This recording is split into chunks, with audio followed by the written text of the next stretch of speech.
국민연금 얼마를 더 내고 얼마나 덜 받게 될까요? 그 중요한 지금 기로에 와 있는데요. 돈월이 투자백서 시간에 한번 살펴보겠습니다. 연금박사 상담센터 이영주 대표와 함께 짚어보죠. 안녕하세요. 안녕하세요. 이영주입니다. 얼마 전에 정부가 국민연금 개편안을 발표를 하긴 했었는데 그때 그렇죠. 구체적인 방안은 빠져 있었잖아요. 네. 이번에 하나가 발표됐다고 하는데 네. 민간자문위원회 보고서. 네네. 이거는 어떻게 보면 이제 이 중에 선택을 하십시오라는 거죠. 맞습니다. 조금 더 구체화 됐나요? 조금 더 이제 정부가 직접적으로 모수개혁에 대한 이야기를 하지 않았기 때문에 네. 이제 민간에서 내놔라 이렇게 네. 한 거죠. 그래서 민간이 조금 더 연구를 해가지고 이번에 국회 연금개혁특별위원회 줄여서 연금특위라고 하는데요. 네. 이 산하에 민간자문위원회가 있습니다. 여기서 최종 활동 보고서를 제출했습니다. 모수개혁안을 두 가지 제시했거든요. 이 모수개혁안이라는 게 그러니까 숫자를 정확하게 제시한다는 얘기입니다. 모수. 네. 네. 숫자가 특히 보험료율과 소득 대체율이거든요. 이게 두 가지 큰 숫자인데 네. 보험료율을 13%로 올리되 소득 대체율도 같이 올리자라는 안이 있었고요. 두 번째가 보험료를 15%로 올리되 소득 대체율은 현행처럼 40% 유지하자. 이런 두 가지 의견이 지금 나와 있고요. 아마 연금 특위 내에서도 의견이 좀 갈린 모양입니다. 예, 이렇게 두 가지로 나와 있습니다. 그러면은 일단 기본적으로는 네. 더 내고 덜 받고 네. 혹은 더 내고 더 받고 뭐 이거 아닙니까? 네, 맞습니다.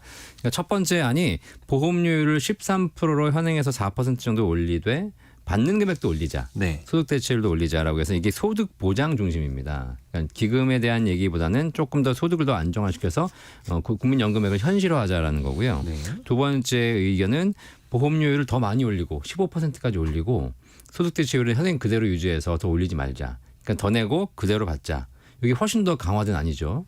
근데 이 안은 이제 기금에 대한 재정 안정 이걸 더 강화하는 쪽입니다. 저는 이게 좀 이해가 안 되던데 네. 당연히 보험료를 많이 내면 네. 소득 대체율 높아져서 더 많이 받는 걸로 당연히 생각을 하는데 네네네. 더 많이 내더라도 그냥 똑같이 받자라고 하는 안이 들어갔다라는 건 네네. 그야말로 이제 기금 안정의 방점을 이게 뒀다는 거예요. 일반 우리 민간 금융하고 그렇게 이해하시면 안 되고요. 예. 민간 금융은 내가 더 내면 당연히 더 받아야지라고 생각하시겠지만 국민연금은 내는 금액과 받는 금액이 아무 상관이 없습니다.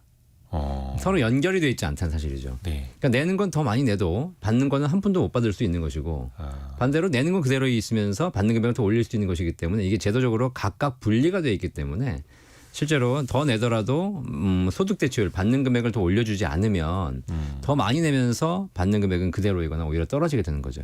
그러면 이제 기금은 되게 안정적으로 갈 수는 있겠습니다만 국민들이 과연 거기에 좀 동의를 많이 해주실지는 저 의문이네요. 그렇죠. 그러니까 한쪽은 뭐 더 내지만 더 받자라는 거지만 이거는 사실 기금에 대한 문제는 좀 방치해 놓은 것이고 네. 한쪽은 재정을 좀 이렇게 강화하기 위해서는 받는 금액은 줄이고 내는 금액은 올려야 된다라는 것이기 때문에 뭐 이게 좀 이제 둘 중에서 정부가 선택하기 나름이겠죠.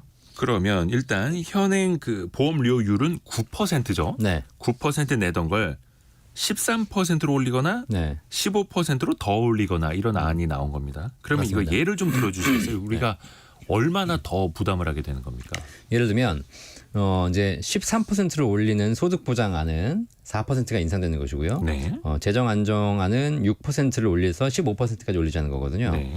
월 300만 원 받는 근로자의 경우에는 현행 9%를 내고 있기 때문에 월 27만 원의 국민연금 보험료를 내고 있고 예를 들어서 월급 300만 원이라면 네. 현행 지금 본인 부담금이 13만 5천 원이요.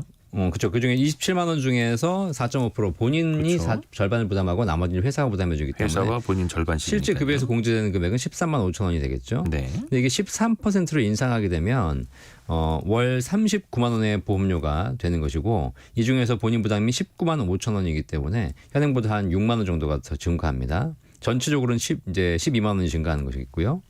15%를 올리게 되면 300만 원 받는 근로자가 월 45만 원의 국민연금을 부담해야 됩니다. 네. 적지 않죠? 네. 근데 그중에서 이제 회사가 절반을 내주니까 본인 부담은 22만 5천 원이 되겠습니다. 자, 그런데 이거는 근로자 얘기인 거고 자영업자들은 전액을 본인이 다 부담해야 되거든요. 아하. 여기에 대한 대책도 좀 필요할 것 같은데 어쨌든 본인이 300만 원 버는 근로자가 월 42만 원 본인이 전액 다 내야 되는 것이고 만약에 내가 500만 원 번다 그러면은 15%로 인상하게 되면 75만 원이 매달 국민연금 보험료를 내야 되는 것이기 때문에 적지 않은 금액이죠.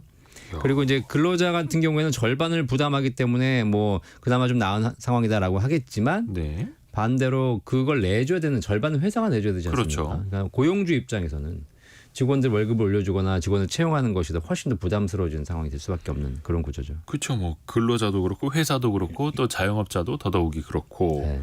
300만 원 버는 근로자가 한 달에 6만 원이나 9만 원을 더 낼 수 있다. 그렇죠. 네. 일단 여기서부터 좀 부담은 시작이 되는데 결론적으로 그러면 국민연금 같은 경우에는 네. 고갈 시점을 좀 많이 늦출 수 있습니까? 이 방안으로 가면?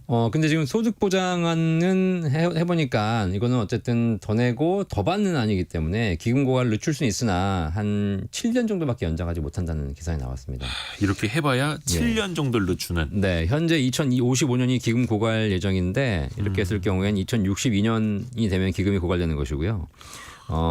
더 내되 이제 받는 거는 현행대로 그대로 하자라는 재정 안정론자의 그 중심 개혁은 2071년에 고갈이 예정되기 때문에 16년 정도 더 연장이 가능합니다.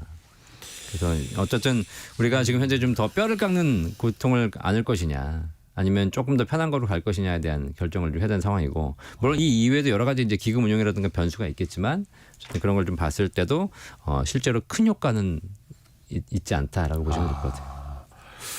그러니까 보험료율 현재 9%인 걸 15%로 올리고 네. 받는 건 그냥 똑같이 받아야만 고갈 시점을 71년까지 16년을 연장할 수 있다. 네.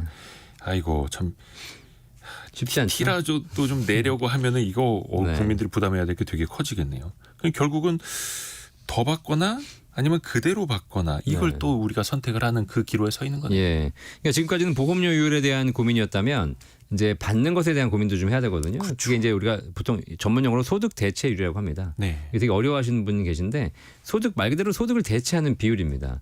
그러니까 내가 젊었을 때 소득을 기준으로 보험료를 냈을 때 네. 노후에 내가 젊었을 때 받았던 소득에 얼마를 연금으로 대체할 수 있을 것인가. 예를 들면 소득 대체율이 100%다. 그 말은 내가 젊을 때 한 달에 300만 원 벌어서 국민연금 냈다라고 하게 되면 국민연금 노후에 받을 수 있는 연금액이 300만 원이면 네. 소득 대체율이 100% 되는 겁니다. 그렇죠. 소득을 다 챙겨주는 거니까. 자, 그런데 현재 지금 소득 대체율은 제가 보기에는 지금 우리나라가 한 42.5% 정도 되거든요. 네. 실제로는 한 100만 원 버는 사람의 노후 연금은 한 40만 원 정도가 대체가 된다라고 보면 되죠. 거기에서 선택을 해야 되는데 네. 그러니까 300만 원 벌던 사람들 소득 대체율 50%라고 해봐야 150만 원. 그렇죠. 40% 되면 한 120만 원 되는 네네. 거니까. 그러면 이걸 또 선택을 해야 되는데. 그런데 이제 그것도 실제로는 우리가 숫자상으로 그렇게 보이지만 이게 사실 40년 가입 기준입니다. 아하. 근데 40년 국민연금 부은 사람은 거의 찾아보기 그렇죠. 힘들죠. 네. 일단 40년 부으려면 대학을 가면 안 됩니다. 아 그래요? 네, 고등학교 졸업하고 바로 취업해서 취업을 해가지고 60세까지 40년 부어야 되는 거죠. 비현실적인 거네요. 네. 그거는. 그리고 이게 88년도 연금 시행 초기에는 소득 대체율이 70%였어요. 당시에는 예, 굉장히 높았죠. 그다가 98년도에 60%를 바꿨고 2008년부터 50%였다가 점점 지금 매년 0.5%씩 인하를 하고 있거든요. 2028년 되면 40%까지 인하가 됩니다. 이게 현행 규정입니다. 2023년 현재는 42.5% 구간을 점점 지나고 있는데 실제로 이렇게 해서 점점 떨어지고 있지만 실질 소득 대체율은 아까 40년 가입하신 분들이 거의 없기 때문에 네. 실질 소득 대체율은 한 20에서 25% 내외니까 100만 원 버는 사람이 노후에 국민연금으로 받을 수 있는 수준이 한 20에서 25만 원 정도 큰 의미가 없는 것이고요. 요번에 이렇게 만약에 그 소득 대체율에 대해서 지금 견해들이 있는데 뭐 그냥 유지하거나 오히려 올린다는 안도 있거든요. 근데 좀 우리가 참고해 보실 게 있어요. 좀 네. 소득 대체율이 상향되게 되면 네. 앞으로 받을 금액은 좋아지지만 반대로 지금 내시는 분들에겐 불리해지는 겁니다. 그렇죠. 보험료라는 게 내가 이번 달에 냈을 때 이번 달에 낸 돈에 대해서 소득 대체를 적용하는데 그러면 국민연금은 사실 늦게 낼 수가 있거든요. 네. 그러면 지금 내는 것보다 한 1, 2년 기다렸다가 소득 대체율이 상향된 다음에 그때 내시는 것이 국민연금이 더 올라가는 그런 또 문제도 생길 수 있어요. 약간 좀 왜곡되는. 그렇죠. 이게 제도를 결정할 때 파생되는 문제점들을 잘 확인해 보고 우리가 결정할 필요가 있는 겁니다. 강인규님이 뼈 때리는 말씀 보내주셨는데요. 지금 출산율이면 국민연금보다 한국인이 고갈되는 걸 걱정해야 될 것 같아요. 그러니까 네, 인구가 고갈되는 게 맞습니다. 사실 이게 뭐 사실 그게 국민연금의 문제가 근본이죠. 아니라 네. 전체적인 인구 구조 문제를 병행하고 있는 거기 때문에. 그래서 또 가끔 아예 그냥 연금 받는 나이를 더 늦추자라는 이야기도 나오잖아요. 그건 어떻습니까? 그 얘기는 쏙 들어갔죠. 이번에 아예 안 나와요. 네, 이번엔 다 빠졌습니다. 왜냐하면 이제 원래는 더 내고 덜 받고 늦게 받고 이 세 가지가 연금 네네. 계획의 핵심인데 처음에는 68세로 연장하자라는 얘기가 있었는데 사실 지금 현재 우리나라 고용 여건이 60세 퇴직하고 나면 은퇴 절벽이 있지 않습니까? 네. 지금도 은퇴 절벽이 3년에서 5년 가까이 있는데 국민연금 수령할 때까지 8년 정도 연장된다는 건 굉장히 또 감내하기 힘든 어려움이라 생각돼서 네. 이건 고용 여건하고 같이 병행해서 좀 개혁을 하겠다라고 정부가 지난번 그렇죠. 얘기를 했거든요.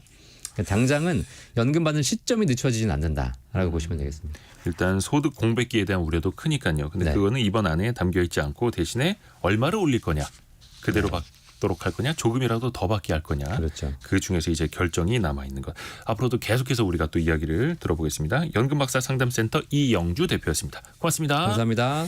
자, 2부 때는요. 최근에 이제 증시 상황 이슈들이 굉장히 많은데요. 뭐 공매도 금지를 비롯해서 또 미국의 주요 기업들 실적도 나오고요. 2부 때는 김학균 센터장과 개미스쿨로 돌아옵니다. 잠시 뉴스 듣고 10시 5분에 다시 뵙죠.